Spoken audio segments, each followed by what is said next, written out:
Hampir setiap hari, kita diberi pesan yang sama. Berpikirlah positif, kejarlah kebahagiaan, dan hindari hal-hal yang membuat tidak nyaman. Namun Mark Manson memulai buku ini dengan satu pernyataan yang tidak populer.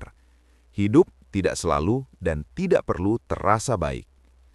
The Subtle Art of Not Giving a Fuck bukanlah buku tentang bagaimana menjadi lebih bahagia dalam arti konvensional. Ia adalah buku tentang bagaimana hidup dengan lebih jujur. Pendahuluan ini mengajak kita untuk mempertanyakan satu asumsi dasar yang jarang digugat, bahwa kebahagiaan adalah tujuan utama hidup dan bahwa semua masalah harus dihindari. Manson menegaskan bahwa hidup tanpa masalah tidak pernah ada. Yang ada hanyalah pilihan tentang masalah mana yang layak kita hadapi. Alih-alih menjanjikan hidup yang mudah, buku ini justru mengajak kita menerima kenyataan yang tidak nyaman, bahwa penderitaan adalah bagian tak terpisahkan dari kehidupan yang bermakna. Pendahuluan ini juga mengkritik budaya pengembangan diri yang menuntut kita untuk selalu merasa istimewa, selalu percaya diri, dan selalu menang. Menurut Manson, tuntutan semacam ini justru membuat banyak orang merasa gagal secara diam-diam. Buku ini tidak mengajak kita untuk berhenti peduli sama sekali. Yang diajak adalah belajar memilih apa yang benar-benar layak untuk dipedulikan. Karena energi emosional kita terbatas, waktu kita terbatas, dan perhatian kita tidak mungkin dicurahkan ke segala hal. Pendahuluan ini menanamkan satu sikap dasar, bahwa kedewasaan bukan ditandai oleh seberapa banyak hal yang kita kejar, melainkan oleh seberapa berani kita berkata tidak pada hal-hal yang tidak selaras dengan nilai hidup kita. The Subtle Art of Not Giving a Fuck dimulai dengan ajakan yang sederhana namun menantang. Berhenti mengejar kehidupan tanpa rasa sakit, dan mulailah memilih penderitaan yang membuat hidup Anda berarti. Karena hidup yang baik bukan hidup yang selalu terasa nyaman, melainkan hidup yang dijalani dengan nilai yang dipilih secara sadar, meskipun itu berarti menghadapi ketidaknyamanan, kegagalan, dan batas diri. Dan dari kesadaran inilah perjalanan buku ini dimulai. Bab 1. Jangan terlalu berusaha. Pada bab pertama ini, Mark Manson membuka dengan sebuah paradoks yang terdengar bertentangan dengan nasihat pengembangan diri pada umumnya. Semakin keras kita berusaha untuk menjadi luar biasa, semakin besar kemungkinan kita merasa gagal. Manson mengajak kita melihat satu kenyataan sederhana. Ketika kita terus-menerus mencoba menjadi istimewa, kita secara tidak sadar menegaskan bahwa keadaan kita saat ini belum cukup baik, dan dari sanalah rasa tidak puas tumbuh. Bab ini menyoroti obsesi modern untuk selalu menang, selalu bahagia, dan selalu berada di atas. Obsesi ini membuat kegagalan terasa memalukan, ketidaknyamanan terasa salah, dan hidup biasa terasa tidak bernilai. Manson menegaskan bahwa banyak orang sukses tidak berusaha terlihat sukses. Mereka tidak sibuk membuktikan diri. Mereka fokus pada apa yang perlu dikerjakan, bukan pada citra yang ingin ditampilkan. Jangan terlalu berusaha, bukan berarti hidup tanpa arah atau tanpa tujuan. Maknanya adalah berhenti memaksakan diri menjadi sesuatu yang bukan diri kita, demi pengakuan eksternal. Bab ini juga menekankan bahwa penerimaan terhadap keterbatasan diri bukan bentuk menyerah. Justru disitulah ketenangan dimulai. Ketika kita menerima bahwa kita tidak sempurna, bahwa kita akan gagal, dan bahwa kita tidak akan disukai semua orang, kita terbebas dari tekanan yang tidak perlu. Manson menunjukkan bahwa orang-orang yang tampak percaya diri seringkali adalah mereka yang tidak sibuk mencari validasi. Mereka nyaman dengan kekurangan mereka, dan karena itu tidak takut untuk bertindak. Bab pertama ini menanamkan satu pesan awal yang menjadi fondasi buku ini, bahwa kebahagiaan tidak lahir dari usaha keras untuk merasa baik, melainkan dari keberanian untuk menerima hal-hal yang tidak menyenangkan sebagai bagian normal dalam hidup. Ketika kita berhenti mencoba terlihat perfect, kita memberi ruang bagi kehidupan yang lebih jujur. Dan dari kejujuran itulah, makna mulai terbentuk. Bab 2. Kebahagiaan itu sendiri adalah masalah. Pada bab kedua ini, Mark Manson mengajukan gagasan yang terdengar bertentangan dengan logika umum. bahwa mengejar kebahagiaan secara langsung justru sering menjadi sumber ketidakbahagiaan. Sejak lama, kita diajarkan bahwa hidup yang baik adalah hidup yang minim masalah. Semakin sedikit masalah, semakin bahagia seseorang dianggap. Namun Manson menunjukkan bahwa hidup tanpa masalah tidak pernah ada. Masalah tidak bisa dihilangkan, ia hanya bisa diganti. Pertanyaannya bukan apakah kita akan menghadapi masalah, melainkan masalah seperti apa yang bersedia kita hadapi sepanjang hidup. Bab ini menegaskan bahwa kebahagiaan bukan hasil dari menghindari penderitaan, melainkan hasil dari keterlibatan aktif dalam masalah yang bermakna. Setiap pilihan hidup membawa konsekuensi. Setiap nilai yang kita pegang menuntut pengorbanan tertentu. Dan disitulah penderitaan menjadi tak terelakkan. Manson menolak gagasan bahwa hidup seharusnya selalu terasa nyaman. Menurutnya, hidup yang terus-menerus nyaman justru beresiko menjadi kosong dan tidak bermakna. Bab ini mengajak kita mengubah cara pandang terhadap rasa sakit. Rasa sakit bukan tanda bahwa kita salah jalan. Seringkali, ia adalah bukti bahwa kita sedang berjuang untuk sesuatu yang kita anggap penting.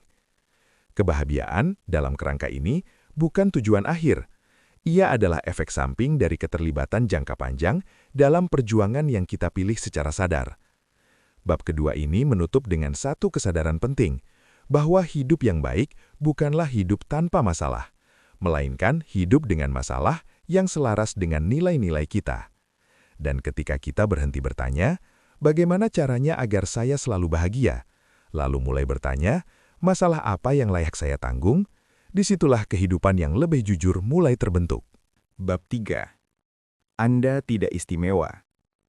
Pada bab ketiga ini, Mark Manson mengajak kita menghadapi satu kenyataan yang sering kali tidak nyaman untuk diterima, bahwa kita tidak seistimewa yang selama ini diajarkan kepada kita.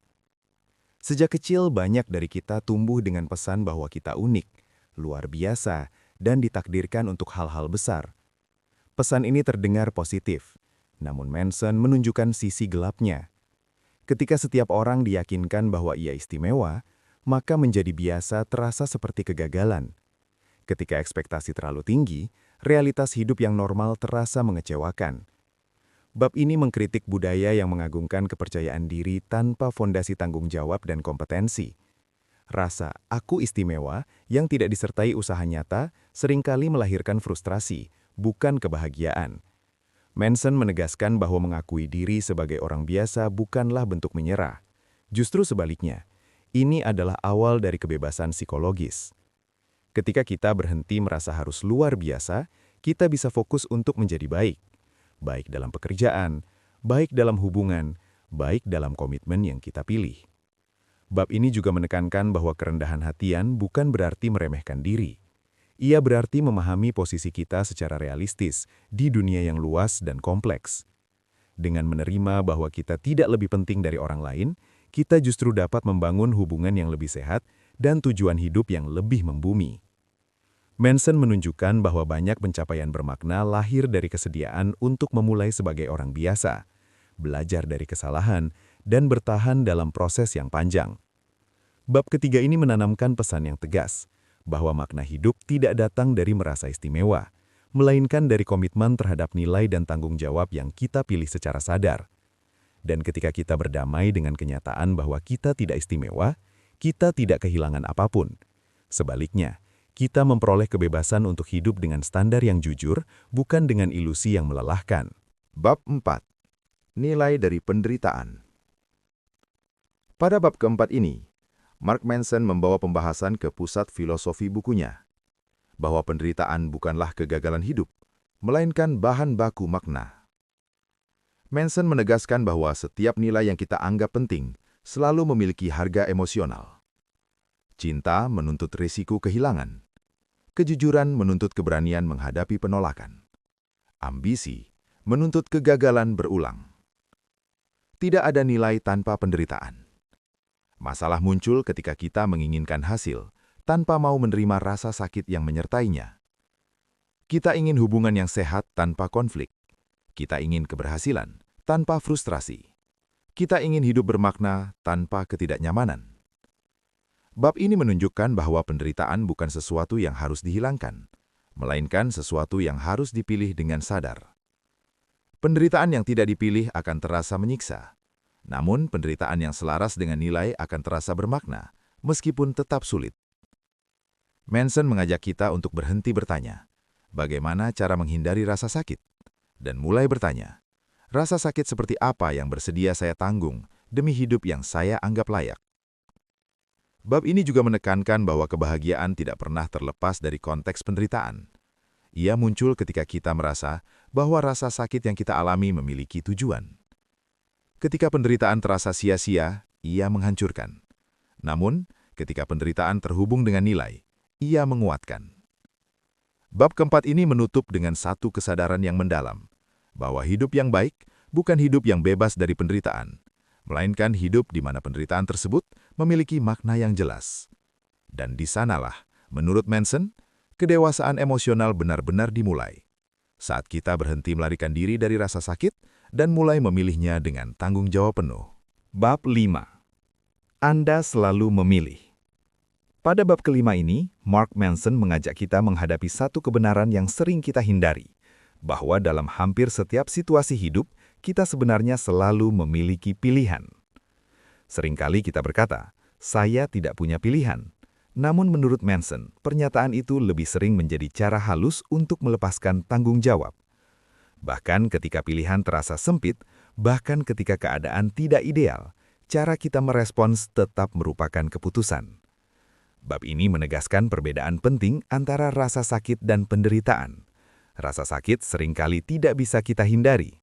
Namun penderitaan, perasaan tidak berdaya, marah, dan menyalahkan seringkali muncul dari cara kita menafsirkan situasi tersebut.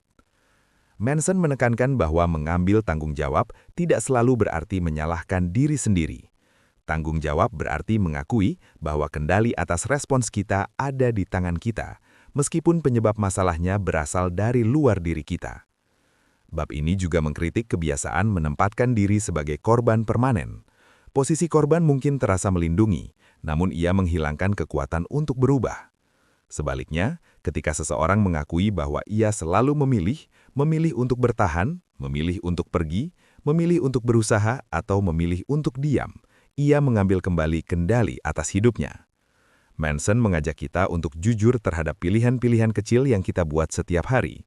Pilihan untuk menunda, pilihan untuk menghindar, pilihan untuk tidak bertindak. Pilihan-pilihan inilah yang perlahan membentuk arah hidup, bukan keputusan besar yang jarang terjadi. Bab kelima ini menutup dengan satu pesan yang tegas, bahwa kebebasan emosional tidak datang dari dunia yang adil, melainkan dari kesediaan untuk bertanggung jawab atas pilihan kita sendiri. Dan ketika kita berhenti berkata, "Saya tidak punya pilihan," kita mulai melihat bahwa hidup, meskipun sulit, selalu memberi ruang untuk bertindak secara sadar. Bab 6. Anda salah tentang segalanya, dan saya juga. Pada bab ke-6 ini, Mark Manson mengajak kita menghadapi keterbatasan yang paling mendasar, bahwa cara kita memahami dunia tidak pernah sepenuhnya benar. Setiap keyakinan yang kita pegang dibentuk oleh pengalaman, emosi, dan konteks terbatas. Apa yang terasa masuk akal hari ini bisa terbukti keliru esok hari. Dan itu bukan kegagalan, itu sifat alami menjadi manusia. Manson menegaskan bahwa masalah muncul ketika kita terlalu melekat pada keyakinan kita sendiri. Ketika identitas kita bergantung pada "saya benar", setiap tantangan terasa seperti ancaman. Bab ini menekankan pentingnya kerendahan hati intelektual. Kesediaan untuk berkata, "Mungkin saya salah," bukan tanda kelemahan, melainkan tanda kedewasaan. Manson menunjukkan bahwa pertumbuhan pribadi selalu menuntut pembongkaran keyakinan lama. Setiap kali kita belajar sesuatu yang baru, versi lama dari diri kita harus ditinggalkan. Proses ini tidak nyaman. Ia memunculkan rasa ragu, kehilangan kepastian, dan ketakutan akan identitas yang goyah. Namun tanpa proses ini, tidak ada perkembangan yang nyata. Bab ini juga mengingatkan bahwa kepastian mutlak adalah ilusi. Orang-orang yang tampak paling yakin seringkali justru paling tertutup terhadap pembelajaran. Sebaliknya, mereka yang terus bertumbuh adalah mereka yang bersedia merevisi pandangan, mengakui kesalahan, dan menyesuaikan arah hidupnya. Pesan utama bab ke-6 ini jelas, bahwa hidup yang bermakna bukan tentang menemukan kebenaran final, melainkan tentang terus memperbaiki pemahaman kita seiring waktu. Ketika kita berhenti mempertahankan bahwa kita selalu benar, kita memberi ruang bagi pembelajaran yang lebih jujur dan hubungan yang lebih sehat. Dan dengan mengakui bahwa kita semua, tanpa kecuali, seringkali keliru, kita justru mendekati bentuk kebijaksanaan yang paling manusiawi. Bab 7. Kegagalan adalah jalan ke depan. Pada bab ke-7 ini, Mark Manson mengajak kita mendefinisikan ulang hubungan kita dengan kegagalan. Dalam banyak budaya, kegagalan diperlakukan sebagai sesuatu yang memalukan. Ia disembunyikan, dihindari, atau ditafsirkan sebagai bukti ketidakmampuan. Namun Manson menegaskan bahwa pandangan inilah yang justru menghambat pertumbuhan. Kegagalan, menurutnya, bukan lawan dari keberhasilan. Ia adalah jalurnya. Setiap kemajuan nyata hampir selalu didahului oleh kesalahan, keputusan yang tidak tepat, dan hasil yang mengecewakan. Tanpa kegagalan, tidak ada umpan balik. Tanpa umpan balik, tidak ada pembelajaran. Bab ini menekankan bahwa orang yang paling cepat berkembang bukanlah mereka yang jarang gagal, melainkan mereka yang gagal dengan cepat, jujur, dan bertanggung jawab. Manson mengkritik kebiasaan menghindari kegagalan demi menjaga citra diri. Ketika citra menjadi lebih penting daripada proses belajar, kita berhenti mencoba hal-hal yang bermakna. Bab ini juga menunjukkan bahwa kegagalan seringkali menyaring nilai. Ia memaksa kita bertanya, apakah ini benar-benar penting bagi saya? Jika jawabannya ya, kita akan bertahan dan belajar. Jika tidak, kita akan melepaskan dan bergerak ke arah lain. Dengan cara ini, kegagalan membantu kita menjadi lebih selektif tentang apa yang layak diperjuangkan. Bab ke-7 ini menutup dengan satu kesadaran penting, bahwa jalan menuju hidup yang bermakna tidak pernah lurus. Ia penuh belokan, kesalahan, dan koreksi arah. Dan ketika kita berhenti melihat kegagalan sebagai akhir dari segalanya, kita mulai melihatnya sebagai bagian yang tak terpisahkan dari proses menjadi dewasa. Bab 8. Pentingnya berkata tidak. Pada bab ke-8 ini, Mark Manson mengarahkan perhatian kita pada satu kenyataan yang sering dihindari. Kita tidak mungkin peduli pada segalanya. Waktu kita terbatas, energi emosional kita terbatas, dan kemampuan kita untuk terlibat secara penuh juga memiliki batas yang jelas. Namun, banyak orang hidup seolah-olah mereka harus merespon semua tuntutan, memenuhi semua ekspektasi, dan menyenangkan semua orang. Akibatnya, mereka kelelahan secara emosional dan kehilangan arah nilai hidupnya sendiri. Manson menegaskan bahwa setiap kali kita berkata ya pada sesuatu, kita secara otomatis berkata tidak pada hal lain. Dan seringkali kita tidak menyadari apa yang sedang kita korbankan. Bab ini mengajak kita memahami bahwa berkata tidak bukanlah bentuk egoisme. Ia adalah bentuk kejelasan nilai. Ketika seseorang tidak memiliki batas yang jelas, ia mudah terseret ke dalam masalah yang sebenarnya bukan tanggung jawabnya. Ia terlibat dalam konflik yang tidak perlu dan memikul beban emosional yang tidak ia pilih. Manson menunjukkan bahwa orang yang matang secara emosional bukanlah mereka yang selalu tersedia, melainkan mereka yang tahu kapan harus terlibat dan kapan harus mundur. Bab ini juga menekankan bahwa batas diri seringkali menimbulkan ketidaknyamanan sosial. Orang mungkin kecewa, orang mungkin tidak setuju, namun ketidaknyamanan jangka pendek ini seringkali melindungi kesehatan mental dan integritas diri dalam jangka panjang. Pesan utama bab ke-8 ini tegas. Hidup yang bermakna tidak dibangun dari usaha menyenangkan semua orang, melainkan dari keberanian untuk setia pada nilai yang kita pilih. Dan ketika kita belajar berkata tidak pada hal-hal yang tidak selaras, kita memberi ruang untuk berkata ya pada hal-hal yang benar-benar penting. Bab 9. Dan pada akhirnya, Anda mati. Pada bab terakhir ini, Mark Manson mengajak kita menghadapi kenyataan yang paling pasti dan paling sering dihindari, bahwa hidup ini berakhir. Kesadaran akan kematian, menurut Manson, bukanlah sumber keputusasaan. Justru sebaliknya, ia adalah penjernih nilai yang paling jujur. Ketika kita mengingat bahwa waktu kita terbatas, banyak hal yang selama ini terasa penting perlahan kehilangan bobotnya. Validasi sosial, pencitraan, dan kecemasan akan penilaian orang lain menjadi jauh kurang relevan. Bab ini menegaskan bahwa kesadaran akan kematian memaksa kita bertanya dengan lebih jujur. Untuk apa sebenarnya kita hidup? Apa yang layak diperjuangkan ketika kita tahu bahwa tidak semua hal bisa dibawa sampai akhir? Masalah apa yang pantas menghabiskan energi terbatas kita? Manson menunjukkan bahwa banyak penderitaan emosional muncul karena kita memperlakukan hal-hal sementara seolah-olah ia bersifat mutlak. Kita melekat pada pencapaian, pada citra diri, dan pada pengakuan seakan-akan semuanya akan bertahan selamanya. Padahal, kesadaran akan kefanaan memberi kita kebebasan.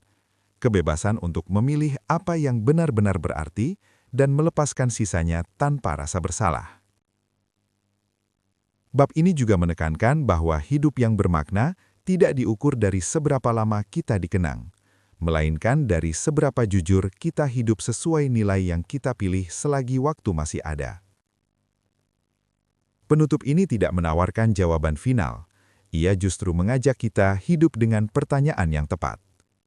Pertanyaan tentang tanggung jawab, tentang nilai, dan tentang keberanian untuk hidup tanpa ilusi keabadian. Dan dengan kesadaran itulah, The Subtle Art of Not Giving a Fuck menyampaikan pesan akhirnya, bahwa hidup yang baik bukan hidup yang bebas dari masalah, melainkan hidup yang dijalani dengan kesadaran penuh akan keterbatasan waktu dan keberanian untuk memilih apa yang layak dipedulikan. Karena pada akhirnya, semua berakhir, dan justru karena itulah, pilihan kita hari ini menjadi sangat berarti. Penutup.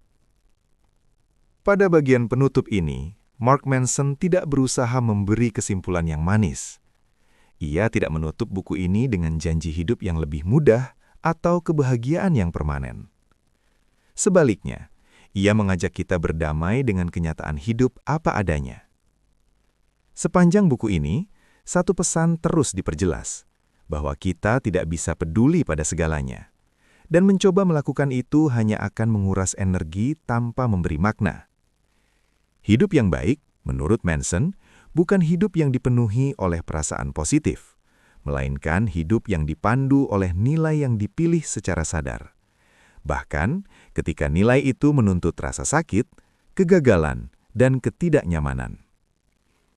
Epilog ini mengingatkan bahwa kedewasaan emosional tidak ditandai oleh optimisme berlebihan, melainkan oleh kejujuran terhadap diri sendiri. Kejujuran tentang keterbatasan, kejujuran tentang apa yang penting, dan kejujuran tentang apa yang harus dilepaskan. Manson menegaskan bahwa berhenti peduli pada hal-hal yang tidak penting bukan berarti menjadi apatis. Justru sebaliknya, itu adalah cara untuk peduli lebih dalam pada hal-hal yang benar-benar bermakna. Ketika kita berhenti mengejar validasi, berhenti membandingkan diri secara obsesif, dan berhenti menghindari penderitaan yang tak terelakkan, kita mulai hidup dengan pijakan yang lebih nyata. Hidup tetap sulit, masalah tetap ada, dan kegagalan tidak pernah sepenuhnya hilang.